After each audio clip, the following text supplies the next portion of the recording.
এখন সকাল ওই 7টা বাজে। এখন আমি যাব আমার ছোট ছেলের স্কুলে টিফিন বানাতে। তার আগে গ্যাস ওভেনটাই একটু মুছে নিচ্ছি, কারণ রাত্রিবেলা পরিষ্কার করে মুছে রেখে দিয়েছি, তবুও মনের শান্তির জন্য আরেকবার মুছে নিচ্ছি। তো যাই হোক, গ্রামের তীব্র শীতে যেভাবে সংসারের কাজ প্লাস ছেলের টিফিন প্লাস রান্না বান্না গুছিয়ে করে নিলাম টাইমের মধ্যেই। আসসালামু আলাইকুম, সবাই কেমন আছেন? আশা করছি সবাই ভালো আছেন ও সুস্থ আছেন। আমি শিল্পী, আমি নদিয়া জেলার ছোট্ট একটা গ্রামে থাকি। আবারও নতুন একটা দিনে নতুন একটা ব্লগ ভিডিও নিয়ে চলে এসেছি আপনাদের মাঝে। আশা রাখছি আজকে ভিডিওটি আপনাদের কাছে অনেক বেশি ভালো লাগবে।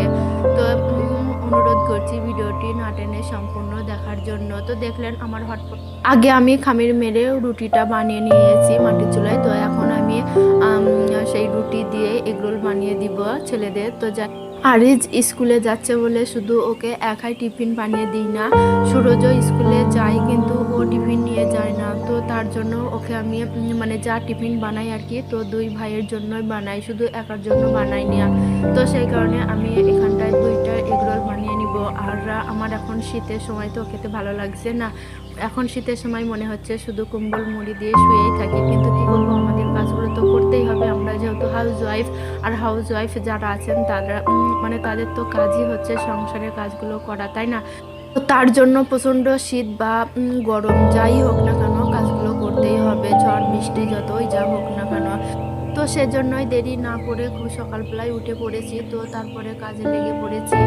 তো আমার ছেলের স্কুল হচ্ছে 8টায়। তো ওকে তার আগে তো নিয়ে যেতে হবে, আবার টিফিনগুলোও বানাতে হবে। তো তার জন্য আমি 6টার সময় উঠেছি, উঠে রুটি বানিয়ে তারপরে আমি নাস্তা বানাচ্ছি। তো যাই হোক, ওই যে ঘিগুলো দেখলেন, ওই ঘিটা হচ্ছে ডালডা ঘি। তো আমার ঘরের যে ঘিটা মানে তৈরি করা ঘিটা আমি ব্যবহার করি, কিন্তু সেই ঘিটা আপাতত এখন নেই। তো এই জন্যই আমি ডালডা ঘিটাই মানে দিয়ে কাজ চালিয়ে নিচ্ছি আর কি। তো যাই হোক, এই প্রচণ্ড শীতে বাচ্চাদের একটু ঘি মাখন এইসব জাতীয় জিনিসগুলো একটু খাওয়ানো উচিত। তো যাই হোক, আমি ঘিয়ের অর্ডার দিয়েছি, হয়তো 2 দিন পরে দিবে। তো এখন এই তো আমি 2টা ডিম ভাঙিয়ে নিয়েছিলাম, কিন্তু 2টা ডিমে হচ্ছিল না, তার জন্য আরও একটা ডিম নিয়েছি মানে। আর যেহেতু এখন আমার মুরগি ডিম দিচ্ছে আলহামদুলিল্লাহ, তো সেই জন্য আমার এখন ঘরের থেকে ডিম মানে ফুরাই না। তো যাই হোক, এখন আছে, এখন বানিয়ে দিই, যখন না থাকবে তখন দেখা যাবে। তো যাই হোক, এই তো আমি ডিমের ভিতরে পেঁয়াজ কুচি আর গাজর কুচি দিয়েছিলাম, যে ও এই টিফিনটাই খাবে। তো তারপরে ও সেই দুপুরবেলা ভাত খায়। তো স্কুল থেকে বাড়ি আসার পরে ও আর খেতে চায় না, যদিও জোর করে দিই 2-1বার নিয়ে আর কি। তো তারপরে আর খেতে চায় না। তো সেই জন্যই আমি চাই যে টিফিনটা একটু ভারী জাতীয় খাবারটা হোক, যাতে অনেকক্ষণ ওর পেটে থাকবে। তো যাই হোক, ওইদিকে এগরোলটা বানানো হচ্ছে, আর এইদিকে ওর টিফিনটা আমি এখন মেজে পরিষ্কার করে নিচ্ছি। কিন্তু আমি রাত্রিবেলা এগুলো করে রাখি, কিন্তু এখন যেহেতু প্রচুর ঠান্ডা, তো সেই জন্য ঠান্ডায় আর মানে রাত্রিবেলা আর মাজা হয়নি। তো যাই হোক, এখন এর ফাঁকে আমি আগে টিফিনটা মেজে পরিষ্কার করে নিয়েছি, ওইদিকে চাটা বসিয়ে দিয়েছি। তো ঠান্ডা একটু গরম গরম চাটাই সব থেকে এনার্জিদায়ক একটা খাবার। তো যাই হোক, সেই কারণে আমি চাটা বসিয়ে দিয়েছি। চাটা হতে হতে আবারও একটা বানিয়ে নিব, এতে এটা আমার বড় ছেলের জন্য। তো যাই হোক, ওইদিকে চাটা হচ্ছে, আর এদিকে যে মানে যে জিনিসগুলো আর কি হয়েছিল এগরোলটা বানাতে, তো কিছু কিছু জিনিস আমি এখানে মেজে ধুয়ে নিব, কারণ এই কাজগুলো তো আবার পরে করতে হবে। তো চাটা হতে হতে আমার এই কাজটা হয়ে যাবে আর কি। তো এগুলো মেজে নিলেও আমাকে এখন কলের পাড়ে যে আর থালা বাসন মাজতে হবে না। তো যাই হোক, এই কটা জিনিস হয়েছে, তো এই কটাই আমি এখন মেজে ধুয়ে পরিষ্কার করে নিচ্ছি। তো এগরোলটা বানানো আর যাই হোক দেওয়া হয়নি, তার কারণ আমি শুধু ওই তো দেখলেন ডিম ভাজির উপরে রুটিটা দিয়েছি, দিয়ে এদিক ওদিক একটু ভাজা ভাজা করে নিয়ে উপরে শুধু সস দিয়ে পেপার দিয়ে জড়িয়ে দিয়েছি। তো যাই হোক, এইভাবেই আমি এগরোলটা বানিয়ে দিয়েছি। তো এখন চলুন আমার ছেলেকে একটু সাড়ে 7টা বেজে গেছে বাবু,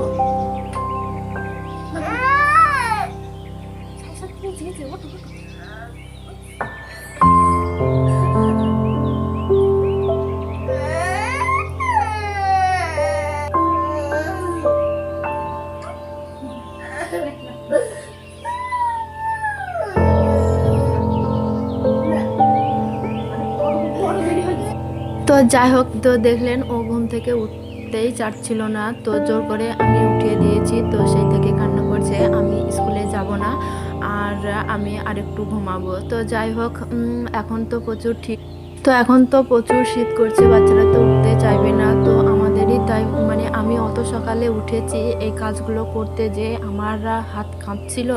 তো কি আর বলবো, তো না উঠলেও তো হবে না। তো দেখি প্রত্যেকদিন আর স্কুলে পাঠাবো না এই শীতে। তো যাই হোক, ও যখন বলেছে যে বাবু তোমার পছন্দের টিফিন বানিয়েছি এগরোল, তো তখন একটু হয়তো চুপ করছিল আর বলছিল যদি আমাকে চিপস দাও তাহলে আমি স্কুলে যাব। তো আমি বললাম ঠিক আছে তাহলে তোমাকে চিপসই দিব। তো যাই হোক, এই বুঝিয়ে বাজিয়ে হয়তো চুপ করে গিয়েছিল আর স্কুলেও গিয়েছিল। আর এই তো আমি এগরোলটা যেহেতু একটু বড়, তো ওই জন্য আমি দুই ভাগ করে এই টিফিন বক্সে দিয়েছি।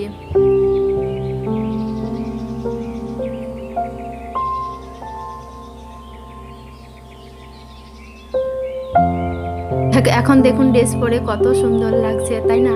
তো যাই হোক, ও চাটা খেয়েছে, তো চাটা খেয়ে ওর এনার্জি চলে এসেছে, বলছে মা আমি যাবো এবার স্কুলে। তো যাই হোক, ও ব্যাগটাও দেখিয়ে দিয়েছে, ব্যাগের চেন কেটে গিয়েছে, যেই বলেছি তোমার ব্যাগের চেন কাটা। তো যাই হোক, আবার কান্না শুরু করে দিয়েছিল। আর ওকে সুরজি দিতে গিয়েছে। এখন মানে ওকে স্কুলে পাঠিয়ে দিয়ে এখন আমি ছাগল মুরগিগুলোকে ছেড়ে দিব আর ছাগল মুরগিগুলোকে খেতে দিব। তো তারপরে আমি বাকি কাজগুলো করব। আর যেহেতু সুরজ স্কুলে যাবে তো আমাকেই আনতে যেতে হবে। তো এর মধ্যেই আমাকে সব কাজগুলো সেরে নিতে হবে, না হলে আবার আমার ওইদিকে দেরি হয়ে যাবে। ওকে আবার 11টার সময় আনতে যেতে হবে।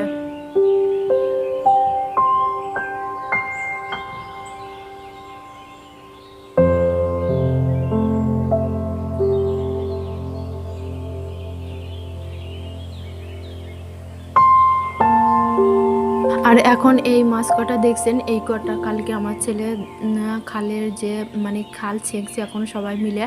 তো ওরা ছাঁকার পরে ছেড়ে দিয়েছিল, আমার ছেলে ধরতে গিয়েছিল, মানে তিনজন মিলে আবার ছোট্ট একটা ভাগ ওরা ধরেছে। তো এই কটা মাছ হয়েছিল, তো কালকে আর আমি রান্না করিনি, এইভাবে হাঁড়িতে করে রেখে দিয়েছিলাম। এখন পানি পাল্টিয়ে আবার হাঁড়িতে করে রেখে দিব, কারণ আজকে রান্না করব কিনা সেটাও ঠিক নয়। যদি রান্না করি তাহলে হয়তো কেটে বেছে রান্না করব, আর যদি না রান্না করি তাহলে হয়তো রেখে দিব। তো যাই হোক, মাছগুলোকে রেখে দিয়ে আমি মুরগিগুলোকে খেতে দিয়েছি, আর মুরগিগুলোকে খেতে দিয়ে আমি যে বাসি থালা বাসনগুলো ছিল তো সেগুলো সব মেজে ধুয়ে পরিষ্কার করে নিয়েছি। তারপরে ঘরটা ঝাড়ু দিয়ে তারপরে আমি মাটির চুলাটা লেপে নিয়েছি। তো যাই হোক, আমার সুরজ যদি ওকে সকালবেলা দিতে যাই তাহলে আমার অনেকটাই কাজ হয়ে যায়, কারণ এই টাইমটাই মানে অনেক, মানে আমি যদি যাই তাহলে বেশ অনেকটাই টাইম লাগে, কারণ আমি হেঁটে যাই আবার হেঁটে আসি, কিছু না হলে আধা ঘন্টা লেগে যায় যা মানে যেতে আর আসতে। তো যদি ও দিয়ে আসে তাহলে হয়তো এই ফাঁকে আমার এই সংসারের আরো একটু কাজ হয়ে যায়। তো সেই কারণে ওকে বলছি যে বাবু তুমি শুধু ওকে দিয়ে আসবা, আমি নিয়ে আসবো। তো বলছে মা যেদিন আমার পড়া থাকবে সেদিন আমি যাব না, যেদিন পড়া না থাকবে তো সেদিন আমি যাব। এই তো মুরগিগুলোকে খাওয়াতে খাওয়াতে ও চলে এসেছে, কারণ ও সাইকেলে করে গিয়েছে, তো ওই কারণেই ও খুব তাড়াতাড়ি চলে এসেছে। আর যেই দেখছে যে আমি ভিডিও বানাচ্ছি আর মুখটা দেখলেন কেমন করছে। তো যাই হোক, আমার ছেলে একটু পছন্দ করে না যে আমি ভিডিও বানাই, ও শুধু বলে মা আমাকে সবাই বলে যে তুমি ভিডিও বানাও, তুমি ইউটিউবারদের ছেলে। তো যাই হোক, তো আমি বলি তুমি কি বলো, তো বলে আমি কিছু বলি না। তো আমি বলি যে তোমাকে তাহলে কিছু বলতে হবে না, আল্লাহ যেদিন আমাকে সফল করবে তো সেই দিনই বলো। তো যাই হোক, এখন চলে এসেছি ফার্নিচারগুলো হালকা পাতলা একটু পরিষ্কার করে নিব। অলরেডি বিছানা সব গুছিয়ে নিয়েছি, মানে 2 রুমের বিছানা গুছিয়ে নিয়েছি। এখন শুধু যে কটা ফার্নিচার না পরিষ্কার করলে আর কি হয় না, তো সেই কটা পরিষ্কার করব। তো এই মিড কেসটা পরিষ্কার করলাম আর পরিষ্কার করছি আমার এই আলনাটা, কারণ এই ফার্নিচারগুলো প্লাইবোর্ডের, ধুলো পড়লে কেমন একটা লাগে। তো যাই হোক, আমার ঘরের বেশিরভাগ ফার্নিচারই প্লাইবোর্ডের, তবুও যাই হোক এই ফার্নিচারগুলো ধুলো পড়লে মানে ধুলোটা খুব বোঝায় আর কি, মানে খুব মনে হয় যে কতদিন হয়তো পরিষ্কার করিনি, তো সেই জন্য এত হয়তো ধুলোবালি জমে গিয়েছে। তো যাই হোক, সেই কারণেই আমি চেষ্টা করি প্রত্যেক দিনই এই ফার্নিচার কটা একটু পরিষ্কার করতে। আর এই কটাই তো বেশি ব্যবহার করা হয়, তো সেই কারণেই আমি প্রত্যেক দিনই এই কটা পরিষ্কার করে রেখে দিই। আর এই তো টেবিলটাই মানে এই টেবিলটাই আমাদের খুবই কাজে লেগেছে আর কি। তো যাই হোক, এই টেবিলটা আমি নিয়েছিলাম আমার বড় ছেলের বই রাখার জন্য, কিন্তু এখন এই ঘরে যে আমার এত বেশি কাজে লাগে কি আর বলবো আপনাদের। বিশেষ করে রাত্রিবেলা, আর রাত্রিবেলা আমরা যেহেতু রুটি খেয়ে থাকি, তো সেই জন্য খুব একটা জিনিস হয় না, শুধু হটপট, ফ্লাক্স আর একটা প্লেট হলেই হয়ে যায়, কারণ এক প্লেটে আমরা তিনজনে খেয়ে থাকি আর কি। তো যাই হোক, এখন চলে এসেছি এই তো মাটির চুলাটা লেপে নিব, কারণ ঘরের ভিতরকার সব কাজগুলো হয়ে গিয়েছে, এখন শুধু চুলাটা লেপে নিব। তো তারপরে ছাগল ঘরটা পরিষ্কার করে একবারে উঠানটা একবার ঝাড়ু দিয়ে নিব। তো তারপরে আমি যে রান্না করব সেগুলো সব কেটে ধুয়ে পরিষ্কার করে নিব। তো তারপরে মানে আমি আমার ছেলেকে আনতে যাব। তো যাই হোক, এখন এই তো দেখলেন মাটির চুলাটা মানে ওই ছোট চুলাটা একটু ভেঙে গিয়েছিল, তো সেই জন্য মাটি দিয়ে একটু লেপে দিয়েছি। তো তারপরে আবার পানি দিয়ে লেপে নিব। তো আমাদের মানে আমরা যারা গ্রামে থাকি, তো তাদের সারাদিনই মানে সকালটা বেশিরভাগ পানিতেই হাত দিতে হয়। তো যাই হোক, আমাদের সবসময় পানির হাতেরই কাজ। আর এই তো ছেলে বলল মাছ কটা বড়ি দিয়ে রান্না করো, শীতে বড়ি দিয়ে লাটা মাছ রান্না করলে খুব ভালো লাগবে। তো সেই কারণে আমি মাছ কটা কেটে ধুয়ে পরিষ্কার করে নিয়েছি আর বড়ি নিয়েছি। তো রান্না করেছিলাম পালং শাক দিয়ে আলু ভাজা। আর এই তো গোসল সেরে চলে এসেছি আমার ছেলেকে আনতে। ওর আজকে মানে রুটিন দিয়েছে আর কি, তো সেটাই বলছে। এইভাবে সব গুছিয়ে রেখে দিলে আমি আমার ছেলেকে নিয়ে যাওয়ার পরেই রান্নাটা বসিয়ে দিতে পারবো। তো বাড়ি আসার পরে রান্নাটা করে নিয়েছি, আর রান্নার ভিডিও আগামীকাল দিব।